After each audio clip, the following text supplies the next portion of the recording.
Hi hello నమస్తే welcome to YK news. అత్యున్నత చట్టసభ అయిన శాసన మండలిలో వైసీపీ నేతలు వెంకటేశ్వర స్వామి చిత్రపటానికి చేసిన అపచారాన్ని ప్రజలందరికీ తెలియజేయాలనే ఉద్దేశంతో ఈ మీడియా సమావేశం ఏర్పాటు చేశామని మంత్రి కందుల దుర్గేష్ తెలిపారు. తూర్పుగోదావరి జిల్లా ప్రజాప్రతినిధులు కూటమి నేతలతో కలిసి ఆయన మాట్లాడారు. ఇప్పుడు కఠిన చర్యలు తీసుకోకపోతే భవిష్యత్తులో ఈ తరహా ఘటనలు ఏ దేవుడి విషయంలో అయినా ఏ మతం విషయంలో అయినా జరిగే అవకాశం ఉందని మంత్రి దుర్గేష్ అన్నారు. సమాజంలో బాధ్యతాయుతమైన స్థాయిలో ఉన్న మనమంతా ప్రత్యేక కార్యాచరణ తీసుకోవాలని ప్రజలకు పిలుపునిచ్చారు. శాసన మండలిలో డిప్యూటీ సీఎం పంచాయతీరాజ్ శాఖ మంత్రి పవన్ కళ్యాణ్ తరపున ఒక బిల్లు ప్రవేశపెట్టే సమయంలో వైసీపీ సభ్యులు పోడియం వద్దకు వచ్చి బూట్లు చెప్పులు వేసుకొని మరి వెంకటేశ్వర స్వామి చిత్రపటాలను పట్టుకున్నారని మంత్రి దుర్గేష్ వివరించారు.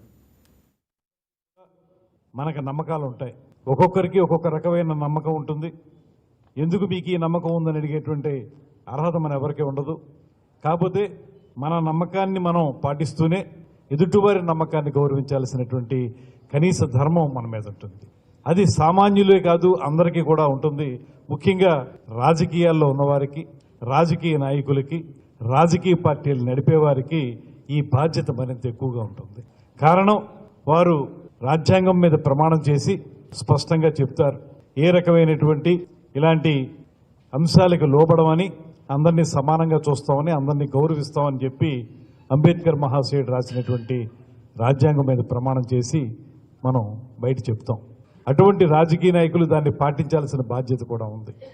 నిన్న జరిగిన సంఘటనలు చూస్తే, ఇందాక మిత్రులు చెప్పిన విధంగా మంత్రిగా పవన్ కళ్యాణ్ గారి తరపున ఒక బిల్లు ప్రవేశపెట్టడానికి నేను శాసనమండలికి వెళ్ళాను. అదేవిధంగా శాసనమండలి సభ్యునిగా వీర్రాజు గారు కూడా సభలో ఉన్నారు. వెళ్ళినప్పుడు వాళ్ళు ఏదో వాయిదా తీర్మానం ఇచ్చారు. వాయిదా తీర్మానాన్ని చైర్మన్ గారు తిరస్కరించారు.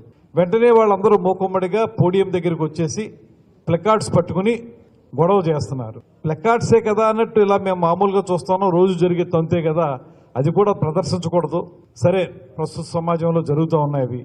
ప్లకార్డ్సే కదా అని చూస్తున్న సమయంలో సడన్గా సభ్యులందరూ కూడా, ఏ ఒక్కరో ఇద్దరో కాదు, మొత్తం సభ్యులందరూ కూడా లేచి వెంకటేశ్వర స్వామి చిత్రపటాన్ని చేతిలో పట్టుకుని, కాళ్ళకేమో బూట్లు చెప్పులు ఉన్నాయి. దాన్ని చిత్రపటాన్ని గౌరవంగా మనం చూసేటువంటి చిత్రపటాన్ని, పవిత్రంగా చూసేటువంటి చిత్రపటాన్ని నిర్లక్ష్యంగా గాలిలో ఊపుతూ, ప్లకార్డులతో పాటు ఊపుతూ వారు నినాదాలు ఇవ్వటం.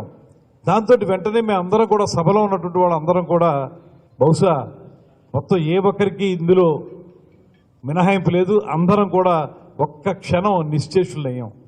ఇదేంటి, వెంకటేశ్వర స్వామి చిత్రపటాన్ని ఇలా తీసుకొచ్చి ఇలా ప్రదర్శిస్తున్నారు, ప్లకార్డులే తప్పు అనుకుంటే ఇలా దేవుడి యొక్క చిత్రపటాన్ని తీసుకురావడం ఏంటనేటువంటిది అందరం భయపడ్డాం, బాధపడ్డాం.